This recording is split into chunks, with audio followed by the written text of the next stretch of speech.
everyone. Welcome back to week 3 for Special Ed Socials of the summer. We are so excited to be chatting today all about schedules because there's a lot that goes into it, from scheduling your paraprofessionals to scheduling the students. I know last week we had talked about scheduling across multiple grade levels, and so I know it can be very daunting and also scary when you have to schedule, let's say, 6th graders, 7th graders, and 8th graders all at the same time, when they all have different schedules and electives that they need to go to or lunch that they need to be at. So we're going to break that all down for you this week. Of course, we have our amazing team here, Dawn, Ashley, Jen, and myself.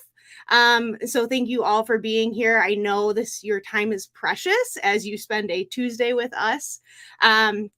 So we really want to help you just in your classroom because we saw how much value last year was for you in the summer and being able to provide as much of our knowledge as possible. So we just are going to do that again. If you have any comments or questions, you are welcome to comment them, ask questions in the chat. If you are in the Facebook group, please make sure you give access to StreamYard so that we can kind of see your name. And then if you comment in there, we can highlight it directly in this live, or if we don't get to your questions, we can make sure that we do that in our Sunday live recorded Q&A that I'll be answering any of those questions that we don't get to relating to schedules. So let's go ahead and get started. So for our first question today, we just kind of want to break it down. So Jen, where is your starting point for scheduling students across multiple grade levels? So the first things that I typically look at when I'm creating my schedule for my students is I call them the non-negotiables, right? We have specific things in every school that we've worked in. I can think in different places I've worked, it worked differently, but you do always have those things that you just cannot put times of the day that you're going to be teaching in. Those things would be like lunch, recess, maybe your specials. If your students go out into inclusion classes, you have no control over the times that those things happen. And you may have a few other times that are specific to the school you work at that are just non-negotiable times. You cannot touch those. They have to be what they are. And when I'm creating a schedule with students across multiple grade levels, that's usually the first thing that I work on considering and kind of plugging in to then see what other times of the day do I have to work in the things that I know still need to get in there and into the schedule for the students to work on, right? So your academics that you may do, you may need to add some sensory breaks in. All of that stuff then can be plugged in once you get those non-negotiables in. So those are the things I always look at first when I'm starting to create my schedules for students. And when you're teaching multiple grade levels, specials might be different for your first, second, and third graders in different parts of the day. And you might have to think about that when you're going to schedule things like small groups, because even though you may have, say, first to third grade in your class, and maybe 2 first graders and 2 second graders are at the same level in math, and you want to teach math to them at the same time, you have to consider all of that. So that's my tip for starting with your scheduling. I actually have a blog post I'll be sharing this week in the Facebook group about how do you start your schedule. And that's the first tip I give you. And then I lay out and actually show you my schedule that I would create step by step, filling in the slots of the schedule doing that. So if you're interested, you can check that out to get more information. But that's where I would start. Yeah, that's awesome. I do this exact same thing when I'm with you, in making those schedules, because they really can't move. Those are permanent things. And honestly, and when I make my schedule, it's like a gray box where it's it's cement. I can't move it. And that's my little visual reminder. Another thing I like to really consider is my paraprofessionals is when they need their lunch or breaks. If I'm then thinking about, okay, during lunchtime, I want to do reading, I'm going to lose a paraprofessional at the same time. So I know you talked a lot about the student schedules, but I'm going to dive a little bit into the paraprofessionals, because I feel like that's a big part of it too, is where are my staff and how can they be utilized? Because the next thing I'm really going to have to do is let's figure out when these academics can be. And maybe you do have that already in your schedule, and maybe you don't. Yes. And even considering I used to have paraprofessionals that worked part-time or full-time. So they might be there all day, or you may only have them for 4 hours a day, depending, or they may go work in another classroom for half of a day. So I liked where you talked about their lunches and their breaks, but also just considering what hours they're working. Important too. Yeah. And especially if it is different grade levels, maybe grade level reading happens at 10 o'clock, or, math happens at 1 o'clock. And so like, that's almost a permanent thing too, if they are being pushed into general education classes, and things like that. I know lots of us have self-contained experience, but I'm thinking about some other groups that maybe are doing some co-teaching or resource, where they really need to make sure that my staff are being utilized, but I also need staff to be used in my classroom too. So just think about all those things. I know there's so many layers to it. And like we said, if there are any other questions, if you want us to clarify something, go ahead and just ask. So we're going to get a little bit into the different types of schedules that you could have in your classroom that really do help give you a bigger picture of what's actually going on in your classroom, because there is so many different layers to scheduling. I think that's why this is such a great topic, and it's come up over and over and over again when in special ed socials is like, how do I do my schedules? How do I do my schedules? So Ashley, why don't you go ahead and talk a little bit about whole group and whole day schedules? Okay, so when I taught in self-contained, we had whole groups. So like Jen and Heather had both said those cemented time blocks. So I knew my academic times had to be block 3 and block 7 because those were lunch blocks. So if we had inclement weather, things like that, you knew that those times could never be shortened or changed or flipped because that was part of the lunch schedule. So looking at things like that as a little tip of like, oh, I know that's like a cemented area. If there's some sort of different type of day, those areas will be there. And I made those my academic times. For whole group, the whole day I had when I did self-contained on the board, I had a visual schedule. I had it with Word. I had paper copies. And basically it was like what the overview of the day looks like. And I would give it to a sub if they came in. So it would have like the schedule, this is reading, and reading, we do X, Y, and Z. Paras work with A, B, and C. And that way, if maybe child A wasn't here, they would just go float with child B. But for whole group, we would just modify things. So we all did social studies and science together. That was like the whole group. And I would pick a 6th grade topic, a 7th grade topic, and an 8th grade topic. And gratefully, a lot of them built off of each other. So I could maybe just do 6th grade and kind of throw some 7th grade pieces in or 8th grade pieces in. Or I would teach off of their standardized testing that they had to take, and they were kind of all like jumbled together. But that's would be our whole group. Reading and math and life skills were the times I really modified for students like that. But generally science and social studies, and then specials or electives we would change, and those would be the times you really have to look at your paras.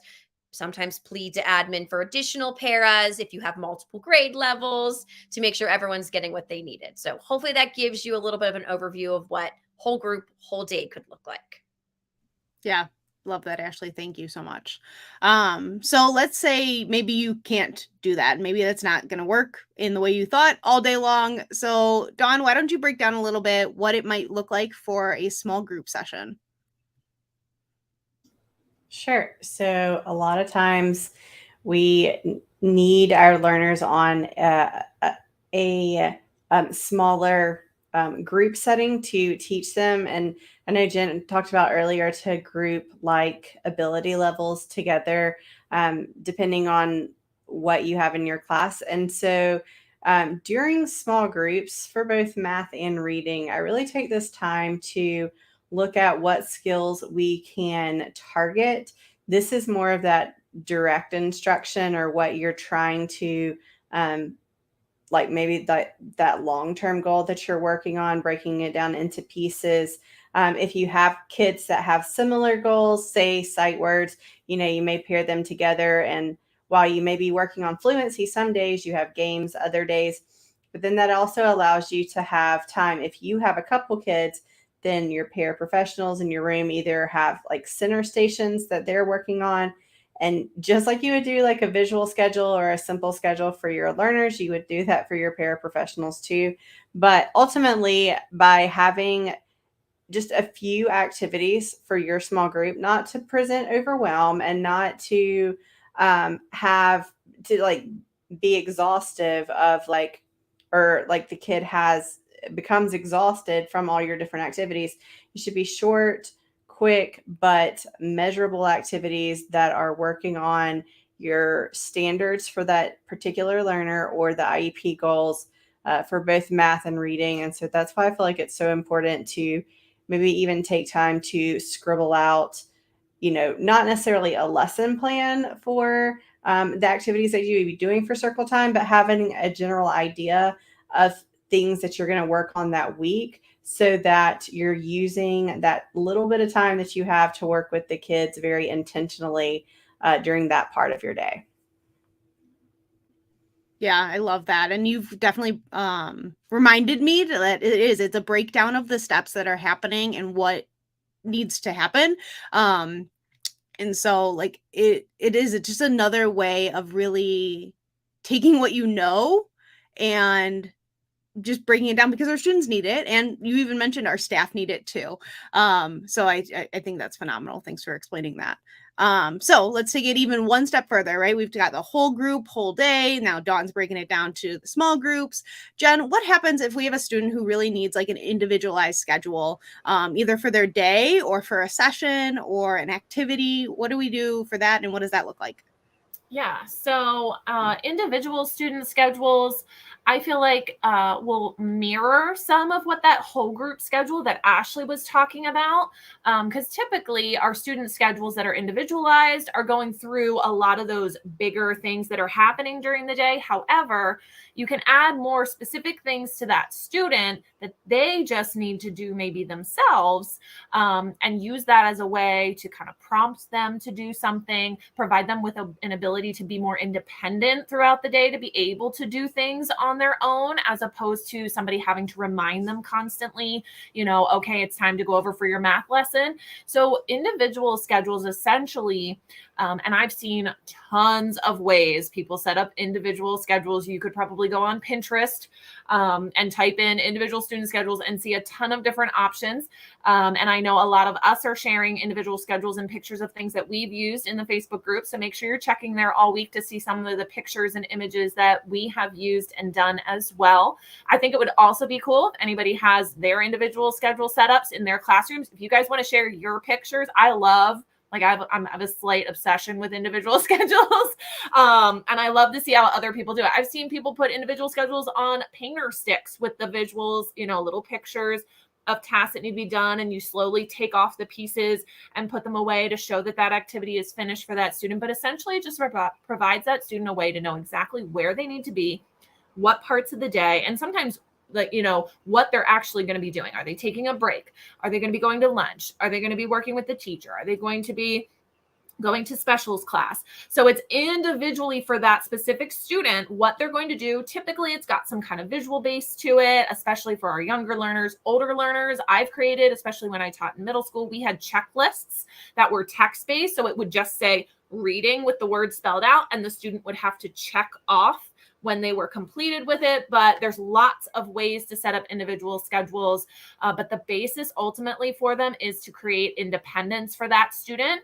And I've even set up systems in my own classroom where every student had their own individual schedule that I created for them. And then we would have a system with a timer going in the classroom, and the students knew when the timer went off, as opposed to the adults having to remind them to check their schedules. When the sound went on that timer, they knew it was time to clean up whatever they were working on in whatever area of the classroom. It was time then to go over to the schedule board, check their schedule, find out where they needed to be next. And then, of course, adults provided support as needed if they needed help transitioning to a different spot in the room, a different activity, going out of the classroom, whatever that may be. But that individual schedule is going to guide that specific student to what they need to do throughout the entire day. And for the most part, I did whole day individual schedules, but I do know, Heather, you're going to be kind of giving us a little bit of a breakdown of what maybe a mini or taking one of those chunks of the day, like lunch, can be broken even further into another type of individual schedule. Yeah, and correct me if I'm wrong, Jen, but you have a resource in your Teachers Pay Teacher store as well, correct? Yes, I do. And it is completely customizable for the students. You can utilize, I have symbols for it, or you can do real photos if you want. I have created ones where I've done real photos of my classroom for generalization purposes, so that it's not lunch is a little lunch bag. It's actually a picture of the cafeteria.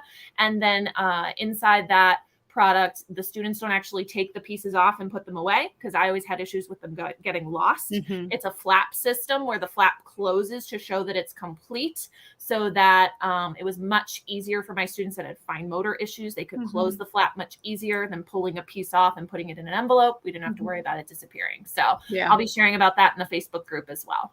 Yeah, I love that. And honestly, I geek out over that as well. And so I really love kind of going backwards is like object schedules. So if you've heard those types of things where it is just a tangible item that is representative,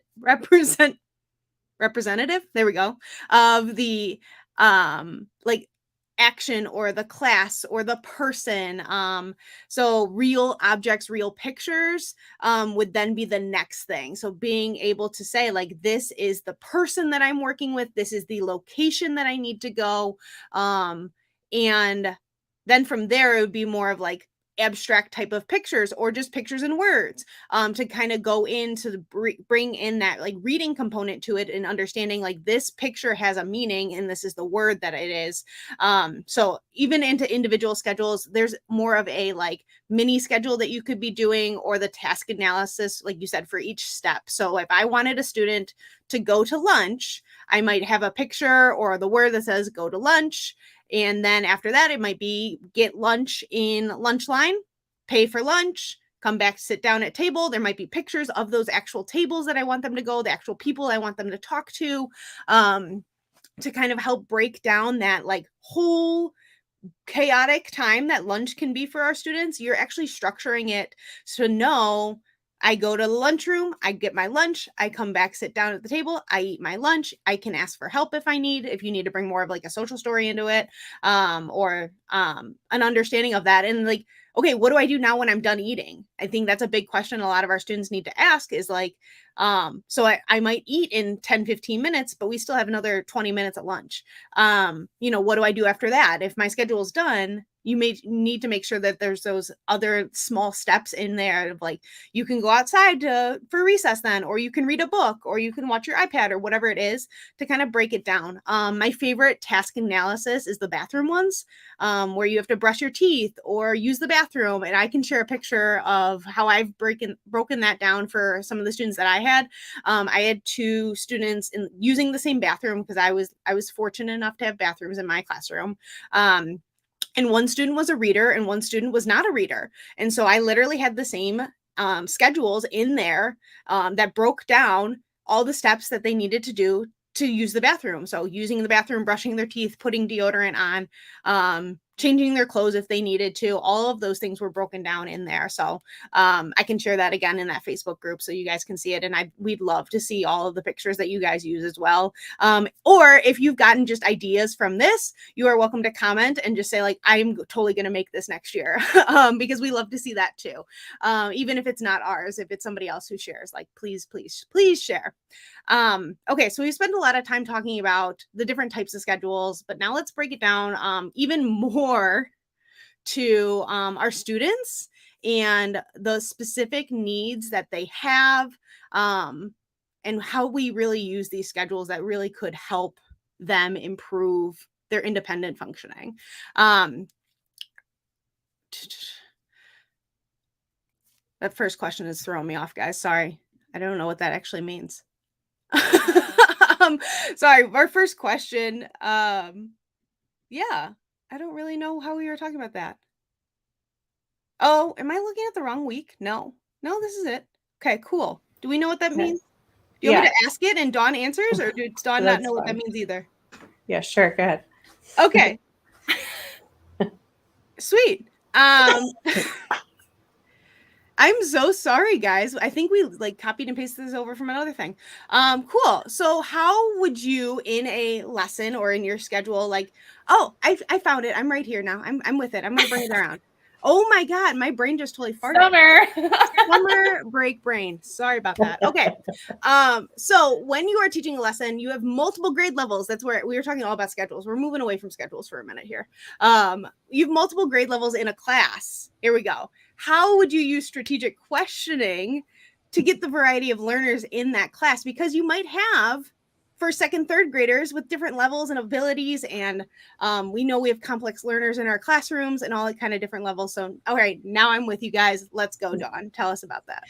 Sure. So with strategic questioning, it's really just kind of what do you need to say in order for that particular learner to understand? Like, let's not overcomplicate what that question is saying, but it's just constantly trying to kind of field the expectation you have for all the different learners. This is especially true during whole group instruction. So you may ask your kindergartners, to point to something red, whereas you may ask your third graders or someone or a learner who may be able to answer more complex questions, like an open-ended question that would allow them to explain however they see what is happening.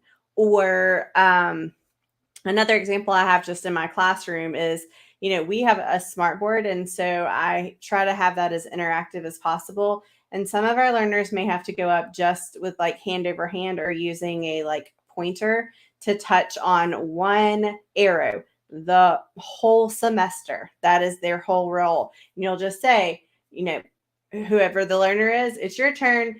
Let's go push the arrow. And so, but then another learner may come up and it is, I want you to read the sentence and answer the question, then push the arrow. And they're able to do that fine, but we've built up to that. And we know that they are able to do that without hitting a frustration level. So knowing your kids' abilities and knowing how to just push them enough to where they feel challenged, but not frustrated, I think is really key to this component of the question. And a lot of times I feel like it is in a whole group, but it can also be when you're out in the general ed classroom and you're having inclusion time, or when you're in different kinds of centers to kind of just spark that imagination or creativity of what's happening there. But don't be afraid to even, it sounds really silly, but in the moment, sometimes you forget what you're supposed to be targeting and asking and those kinds of things. Have a cheat sheet at your whole group that you can refer back to so you know what you're targeting. If you have a learner that has expressive language goal and you can target that during whole group, then have some of those questions or words that would prompt you, just like we prompt our students and sometimes the adults in our room. Sometimes we need it too. So don't be afraid to even jot some of those down so that you can have the most strategic lesson possible. But that would be my recommendation. Yeah, I love that. So many great ideas there, even if it is just bringing them in somehow in that lesson, in that activity, so that everybody's really involved. I know I previously had students, I had some students in my classroom who were vocal and some students that were non-vocal. And so like when we became reading time, it was really hard for my students who were non-vocal to be able to express what was going on when their peers around them were totally reading. So I had given that student an opportunity to use switches with pre-recorded messages so that they could either read the page. I would ask them, like, would you prefer to read a page or do you want to ask the questions at the end? And so they kind of became my teacher's assistant at the end of the class. So I had those pre-recorded, like maybe 3 questions, like who was in the story? What was the story about? And so I would record those. And then at the end, when everybody finished like reading aloud, I would give it over to that student and be like, okay, what question do you want to ask them? And so then they would press a button that would have a pre-recorded message with the question, and then somebody else would answer. And so like that was a really good way to bring them in. And then I found those opportunities to do the opposite, where I would ask them the question and then they would respond with a button for the answer. Giving them a field of 2 or 3 or wherever they were at. So like you really could bring in lots of differentiation in that way. I know we talked about differentiation a couple weeks ago, but we really want to make sure that we find those opportunities for those learners to be involved. They can be in charge of picking who goes next. They can be in charge of, turning a page, whatever it is, like you said, bring them to the smart board so that they can help with the opportunities. So I love that, Dawn, because there's so many ways that we can do it and just modify what we have. So, Ashley, what do you say to teaching different abilities across multiple grade levels? How do you support that? So when I did self-contained, a lot of what Dawn said, looking at your learners, what abilities do they have? And then either have like a sheet that says student A, strengths, student A needs assistance with this, and either have a list, however your brain works the best, like do something like that. Tell your para when we're in math, student A has the most challenge with this content. Please be near them. They get frustrated easily, have their break schedule ready, things like that. So, but then also, we talked about this a few weeks ago, but just picking a general topic and then modifying it to how students need. So if you do addition or you're doing multiplication, some kids are using counters, some are using a calculator, some are just dotting an answer, things like that. So looking at that. But when I did it, looking at your like standardized testing, a lot of times you can grab units from there and then they're not easily modified, but they can modify more easily if because a lot of times, at least in Virginia, they're centralized to one SOL, but it can be pushed out through 3 different grade levels, if that makes sense, for their standardized testing. And then write out whatever you're doing for the week and then whatever standard you're targeting. And that way your para knows, like, we're doing standard 3.2 and we're really honing on the concept for student A, B, and letter F, like just those 3 students. But if you're doing like a resource class, just talking to the general ed teacher, hey, what are you doing? Because I've done both ways. Hey, what are the SOLs or the standards you're teaching? And then I take it and I write my lesson plan with, okay, if the kids are answering 20 questions, I'm modifying it and I'm doing 10. And so I write that into my lesson plan so that the general ed teacher knows this is how Ashley's modifying, or she sends me the test and I take away 2 answers or 1 answer and I've modified the test for that type of way. So I look at the types of learners you have. Are you in a general ed setting? Are you in a self-contained setting? Are you doing a mixture of both? And plan accordingly that way. I can dive deeper into it. If you guys have more questions, just leave them in the comments and we'll go from there. Yeah, you've said it a couple of times. The SOL, is it standards of learning? Yes, sorry. It's a Virginia term, standards of learning. I know it can mean other things, but it's standard of learning. I just wanted to clarify just in case nobody else picked up on it. I was like, I think that's what she means, but I want to make sure because you don't want to be SOL for sure. So why don't we go ahead, because I know I got to schedule my own type of schedule when I did do my classroom, and so there was that question of like, what happens when I know I need to teach academics, but like also my students are functional learners and I want them to have independent functioning skills. So what do we do? How do we balance that? And I would say talk to your district, talk to any curriculum coordinator or director of special ed to make sure that there isn't any requirements that you have. I know my school typically had like a 45-minute class period for reading, and that was a requirement that I had to have 45 minutes of reading, but I've heard it all the way up to 90 minutes of reading instruction a day. So just make sure that you are doing it. I think when I was doing it, I think it was only 30 minutes of math, which I thought was crazy. We got 90 minutes of reading, but 30 minutes of math.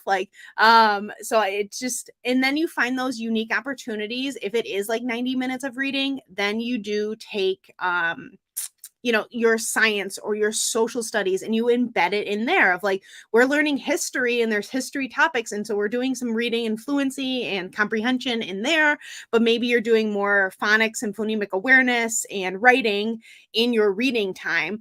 So you do have that balance of that time and that flexibility if you can.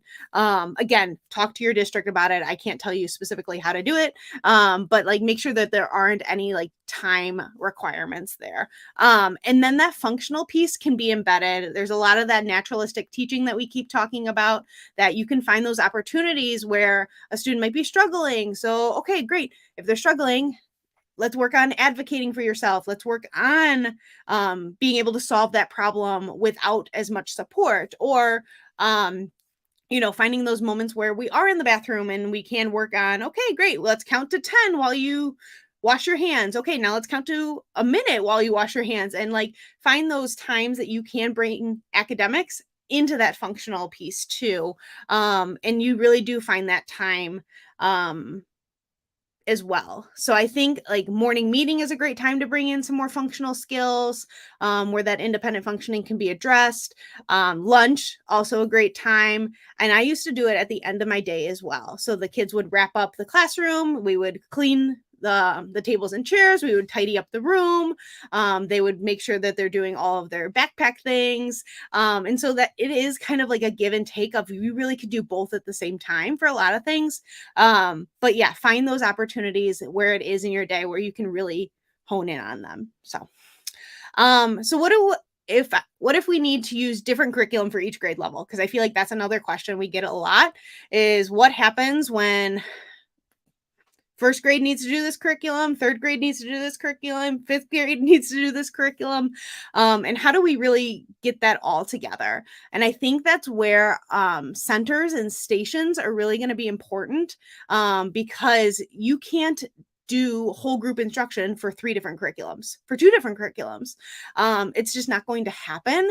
So if you can find that opportunity to do like a quick intro of like, hey, let's all sit down, we're all going to do math right now. And then you can say group A is going to work on this, group B is going to work on this. And then you kind of split, because you're only one person. You can only do so much.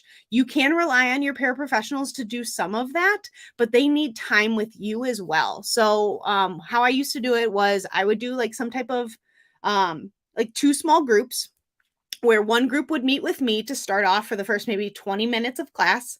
And then we would do whatever instruction was happening. And while I was doing that, my paraprofessionals would take another group, and maybe they're doing IEP goals. Maybe they're doing academics relating to that curriculum that they're going to be learning in that next 20 minutes with me.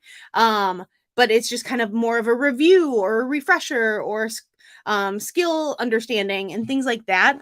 So it may be more hands-on manipulatives, maybe it's technology, and finding those opportunities for that. And then after that 20 minutes, we'd get a 5-minute like break and switch. So if students needed to take a break, they could, or otherwise we would switch groups. And the same thing would happen, but I would just change curriculums in that time in between. Okay, and now I have a different curriculum with a different group of students, so that we can really work on that. And then if there was another opportunity in my schedule, which I tried to do some days, it didn't happen all the days, let's be honest, is then I would find that one-on-one time and even break it down even more, where there might be 3 or 4 different groups where I could be working on isolating skills a little bit more. So I did have that flexibility to meet one-on-one with the students. And then there might be even some days where I'm like, okay, I've been doing this same lesson or the same type of lesson for 3 or 4 days. I'm going to let my paraprofessional run it one day so that I can go jump in on an IEP goal and take data on that so that I can see how that's going as well. Especially if my paraprofessionals were saying things like, hey, this goal's not working, the student's not getting it, then I can go and troubleshoot that too. So just having that conversation, that fluidity of like, you can move different places and do different things to meet the needs of your students. So, I mean, there's a lot of different things that you can do. I know you even sometimes have to get creative because, if you had to do like Monday, Wednesday, Friday was an academic day and Tuesday, Thursday was more functional day. Like you can do things like that. And honestly, I did have to sacrifice a lot of things sometimes, whereas like I can't teach math and science and social studies and reading all in the same day, because then our day is wiped and the kids are angry. And quite frankly, I was too, because I was teaching so much that I never really got a break from it either. And so you almost sometimes do have to do that like give and take of like, okay, every other day now, or maybe it's shorter amounts for one day and then another day is a little bit longer, and be flexible with that. And yes, I hear that people want to try to stick in their bell schedules if you are working through a bell schedule. schedule, but maybe sometimes that might need to go over a little bit, because our students sometimes need that extra time and practice on certain things. So again, if you have any questions about breaking down your schedule or you want help setting up your schedule, just reach out to any of us. We will totally help you. Okay, so now we are officially switching gears and talking more about staff and scheduling staff, because that can be hard. This was something I probably never did for the first couple of years of school.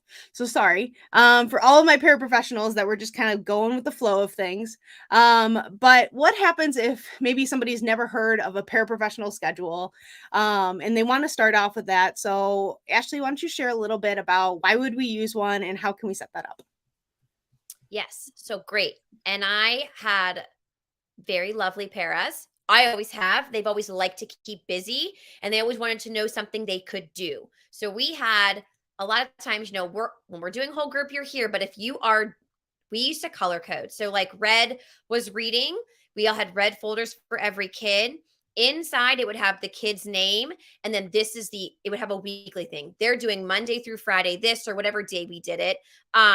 If you get done early, do this. Like they wanted to know what to do if they were done with something. The kid got done early. They were not feeling it.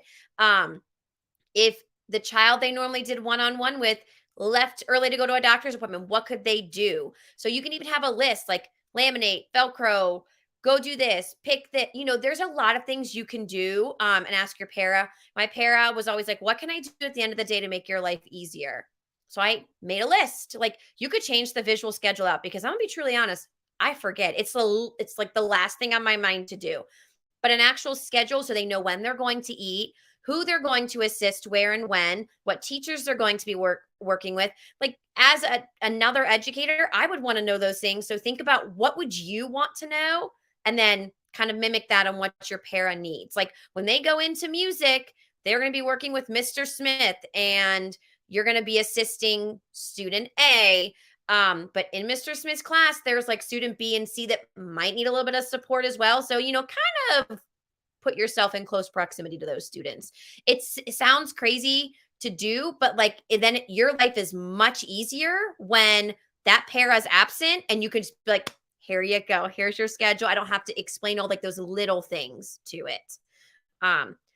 But it just makes the para's life easier. And also I feel like it makes them feel important and part of your classroom. And that's huge. Like you want them to feel welcome and like they are a huge part of your classroom because they truly are.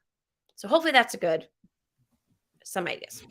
Yeah, and I think that comes down to collaboration and communication as well, and who's good and what their strengths are, and when it comes to the classroom and supporting the students, because ultimately we're all here for the students. So, being able to tell them like, hey, I need you with student A for the morning and student B for the afternoon, or switching it up throughout the day, whatever that is, and just utilizing them without feeling like they're burning out too. So make sure you're moving them around a bit too.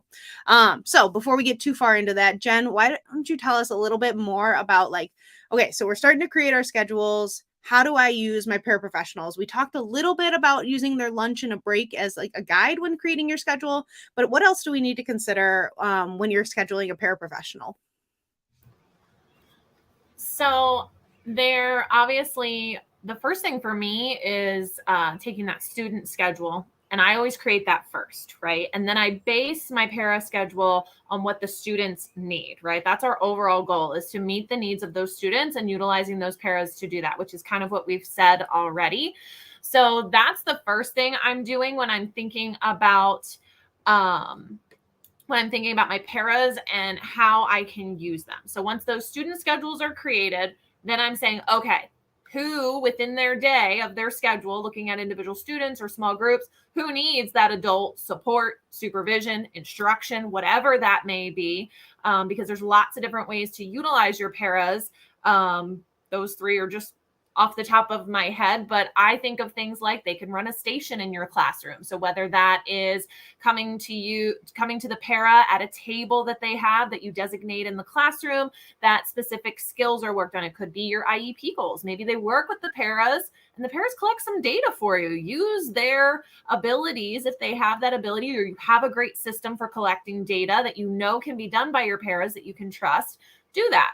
If not, don't collect the data, but they can still work on those IEP goals, get some extra practice in. So that's always a great one that I've always used, is giving my paraprofessionals a specific station or area of the classroom that students come to work with them. You can also do things like utilize your paras for observing students in their break time. Sometimes our students can't handle taking a break independently. So having an adult that's, just kind of watching out of the corner of their eye, obvious, and sometimes participating too. Maybe they're throwing a ball back and forth for some sensory input, something like that. If you have a student that needs to get out some of that energy, or holding their hands while they're on the trampoline so they can jump and get some of that motor movement going so they can get to the next lesson, utilize your paras for that.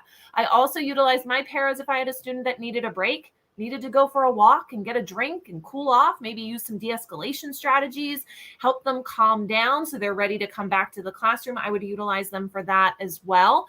Obviously, bathroom is a big one. If you don't have a bathroom in your classroom, you might need to utilize your paras. I had to do that to walk to the bathroom, sometimes assist with different tasks inside the bathroom. And then lunch. Heather was mentioning all the different things we have to do in lunch and our students need to do. So helping them get their food, opening things up, all different great ways, keeping them occupied when there is that downtime. They've finished eating, then what do?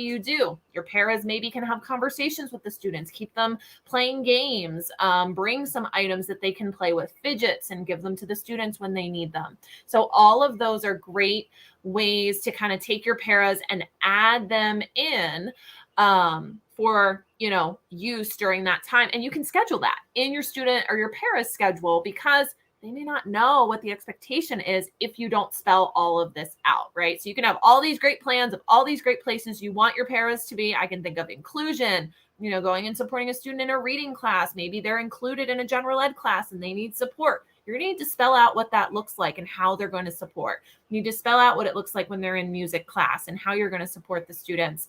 And then, of course, in your own classroom, teaching your whole group lessons, you can utilize your paras in the background, providing prompting or hand-over-hand assistance if you feel that's needed, or modeling or AAC devices. Tons of things we've talked about, right, in the last few weeks, and we'll be talking about in the future. But pretty much anything you would do as a teacher, your paras should be able to jump in to a certain degree and help with some of that as well, to take that load off of you and to create that independence for students. So if you guys need more ideas, reach out to us for sure. Yeah. And I know we've talked a lot about lunch scheduling, because nobody wants to take lunch at 10:30 in the morning or at 2 p.m. So Dawn, do you have any other tips and tricks of like scheduling? Because sometimes that's a high academic time, or like a high, like I need my staff in my room during student lunch. Like how can they take lunches? Any other tips and tricks for that? Sure. I think that a lot of times with lunch schedule, it's a lot of trial and error. And by you having to change and tweak maybe on a daily and weekly basis, it doesn't mean you're not doing a good job or an effective job. It's just trying to find the best that works for everybody. And so when you're trying to manage other adults and kids, I feel like this is one of the most trickiest parts. And so just keeping in mind the students' needs during that time. Does any of your learners need to be fed? Does any of your learners have aversion to the lunchroom and going through the lunch line, or needs assistance? So honestly, taking time to look at what your students need first, and then if they are going with their general ed classes, what times those are happening. And then if there's any kind of like feeding or positioning or any of those needs that need to be done during that time too, that you take that into account first, and then looking and seeing when you have pockets of time that no one's going to be spread too thin for their breaks. I do like to try and ask, like, what is their ideal time? And thankfully, we've been fortunate enough to have some that really like the later time and they want to wait until like the whole rush is done, and others like it really earlier in the day. And I try not to bother them at all during that break, that is their time. Even if they're staying in the room, I'm not trying to ask them, hey, will you watch this or do this? So just being mindful of their break time and being making sure that we put our schedule in for all the students' needs, and just knowing that it's going to change. It may change, and that is a-okay. That would be my recommendation. Yeah, I think the communication and collaboration is so important because asking them what their preferred time is so helpful because I've had paras that have family overseas and they need to call at a specific time because that's the only time that they can talk with them. And so being mindful of that like 1 o'clock was a good time for them to take their lunch. So they had a 30-minute conversation while eating that they could talk to their family. So again, just having that conversation. And then another piece of this that we haven't really talked about when scheduling is therapy minutes and related services that are coming into your classroom. That's a whole nother layer of pieces. And if anybody has specific questions about just that in itself, because that is a whole nother like layer of what I found was making me change my schedule so often, because a lot of times my therapist didn't have their schedule ready at the beginning of the year like I did. And so I would put my schedule in place with all these pretty academic times and everything worked out perfectly as far as it could. And then my OT would come in and say, well, I have to pull them during math class. And then my speech would come in and go, well, I have to also pull them on math class on a different day. And now that student is missing 2 whole sessions of math. And I'm like, okay, well, either that student needs to be in a separate group or I need to move math at another time basically for that student. And so to make sure that that student is getting their academic time as well is just as important. And so making sure that you have those conversations with your therapists to ensure that their minutes are being met, especially if they are being pulled out. If they're being pushed in and they can service the class that's happening, that's totally cool too, because then they can actually still meet their minutes there. And then you can be doing academic instruction and they can help with more of the fine motor piece or the speech piece of it. I know I've had my therapist push into like cooking class. OT was great for that. Speech was great for that. I even did a physical therapist in my cooking class because then they could do some positioning and sitting at a table and or standing in their stander during that time. And I've had them come to community. Again, another great time to push in for speech or communication and what's going on. So being a little creative when it comes to scheduling your related services too, and see if anybody's open to those kind of out of the box ideas rather than just, pulling them from a class so they can have isolated time, which is also very valuable and important too. So just have that conversation. Does anybody have any other final thoughts before we wrap up today? Fantastic. So thank you so much. We do have a couple points of note for what's happening the rest of this week and then next week as well. So if you, again, we didn't cover something that you wanted us to cover, go ahead and just leave a comment or a question, and we'll make sure to get back to you on Sunday by 2 p.m. Eastern with our Q&A session that will be recorded with all of your questions there. And that will be up on the Facebook group and the YouTube channel. So you can find both of those there. Again, that is recorded. So make sure to get those questions in. We will put a question in our Facebook group where you can put all your questions there or just comment on anything. We will likely find it. And so we'll make sure to do that and make sure to check the group as well for all of the blog posts, podcasts, freebies, resources, pictures. If you have any pictures of your schedule or your student schedules and you want to share that so that people get ideas, that is helpful for us and other people to see. So make sure to do that. And then also, just so you know, next week's session, due to the holiday, will be a recorded session. So it will be posted to the group at the exact same time.